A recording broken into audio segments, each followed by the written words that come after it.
అయ్యా ధర్మం చేయండి అయ్యా. సర్లే నీకు ధర్మం చేస్తాను, నాకేమిస్తావు? నేనే బిచ్చం ఎత్తుకునేవాడిని, నేను మీకేమి ఇవ్వగలుగుతానయ్యా? అదంతా నేను అడగలేదు, నాకేమిస్తావు? నాకేం అర్థం కావట్లేదయ్యా. ఎవరి దగ్గర ఏమన్నా తీసుకున్నప్పుడు వాళ్ళు రుణం ఉంచుకోకూడదు, తీర్చేయాలి. అది నీకు ఇప్పుడే అర్థం కాదులే. అయ్యా ధర్మం.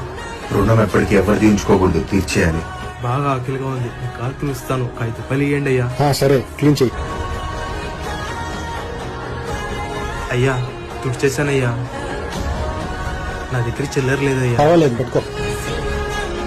అన్నా మీ షాప్ లో పని చేస్తా, నాకు పని నేర్పిస్తారా? సరే నేర్పిస్తాలే. మనోజన్న కటింగ్ చేస్తావా? నాకు ఇంత మర్యాద ఇస్తున్నారా? అదే ఒకప్పుడు.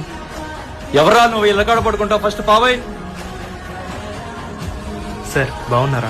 ఎవరు సార్ మీరు? నేను సార్ ఆ రోజు మీ దగ్గర బిచ్చం ఎత్తుకున్నాను, బిచ్చగాడిని. ఓ మీరా? సార్ మీరు ఆ రోజు చెప్పేది నాకు నిదానంగా అర్థమైంది. ఈ రోజు నా లైఫ్ మారిపోయింది, మీరే నన్ను ఇలా మార్చారు. మార్పు అనేది మనం చెప్తే రాదు, ఒకరు సుధాగా తెలుసుకుంటే వస్తది.